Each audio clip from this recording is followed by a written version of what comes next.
আরে আমার সোনার সংসার,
দিনের পর দিন চলতে থাকো, তার সংসারের অবস্থা কি হবে?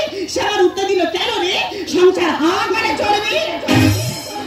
আমার মাকে বলেছিলাম, মা এত কম বয়সে আমাকে বিয়ে দিও না, আমি পড়াশোনা করছি, কন্যাশ্রীর টাকা পাবো, রূপশ্রীর টাকা পাবো, কেন আমাকে জোর করে দিয়েছি? ওই নেকির পেকের নেকি আমার বললো, ওরে মা ও আমার ভালো ছেলে হাতছাড়া করলে সারা জীবন পস্তাতে হবে। তখন বিয়ে করে আমার জীবনটা তখন ফেল হয়ে গেছে। আজ বাড়িতে আসো, ওর একদিন আমার একদিন বুঝে দেবো আমি কি বংশের বিয়ে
সিরিয়াল দেখছো তো?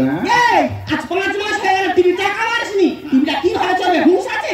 দিনের পর দিন মদ গিরে বাড়িতে আসিস, বাচ্চাটা কচি বাচ্চা আছে, সে কি শেখে? সে তোর মতো হবে তো? তুই তো বাচ্চা থেকে তো তুই তো আমাকে বেশি ভালোবাসিস। কোনোদিন নয়, আমার বাবু সোনা আমার জীবন।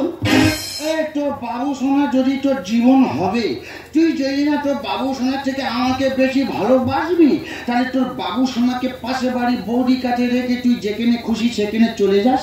তাহলে আমাকে পাশে বাড়ি বৌদি কাছে রেখে তুই যেখানে খুশি যাস না কেন? ও ভগবান, এই মহাবিদদের কত নিজ মনোবিদ্যের চিন্তা ভাবনা দেখেছো? এই কারণে করে আমি দু নজরে দেখতে পারি না।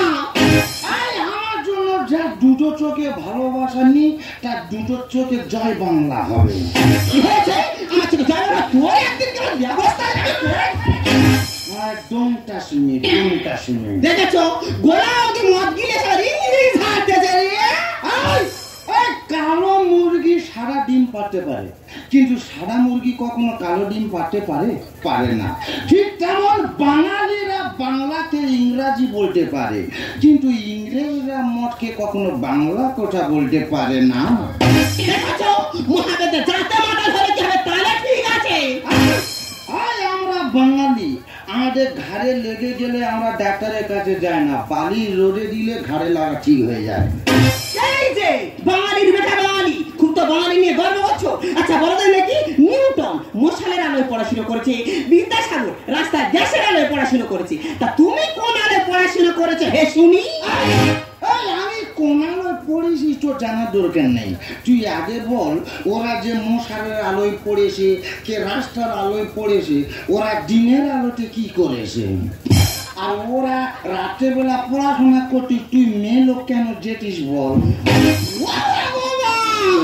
কত বড় বড় মনীষীদের নিয়ে আমাকে সন্দেহ করছে দেখো। মহাদেব তো এই কারণে জীবনে কোনদিন নির্ণয় হতে পারলি না। শোন, এই তো কিছুদিন আগে মদ গিলে পুকুরে ডুবে মরে যাচ্ছিল, কোনো ডাক্তার বাঁচাতে পারেনি, বাঁচার আশা ছেড়ে গেছে। আমি বাবা মহাপ্রভুর কাছে আঁচলে পেতো জীবনে ভিক্ষা চাইলাম। আরে বললাম বাবা এত বলে তোর মদ খাওয়া ছাড়াতে পারিনি, তা মদ খায় খা, যত মদ খায় খা, কোনোদিন পুকুরে না পড়ে যেন হাতে পায়ে আমাদের বাড়ি চলে আসে।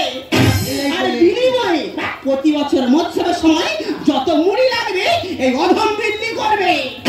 আরে শুধু মুড়ি দিলা মানে বারাসা দিত। ওটা বাতাসা, মদ গিলে গিলে জীবনের ঘোড়া। আমি কি বলি শোনো, পড়ে আসে গুড়ি খাস না, তুই খা, তোর পেট ঠান্ডা হবে। আমি কি বলি শোনো, আজ সন্ধ্যা 7টার সময় বিখ্যাত ক্যাসেট শিল্পী আসছে তপন গোস্বামী হরিবাসের নাম গাইতে, ওই সময় আমরা মুড়ি বিক্রি করতে যাবো। আমরা এখন তাহলে যাবো কোথা? এখন যাবো তপন গোস্বামী হরিনাম শুনতে। মায়ের এক ফোঁটা তুফের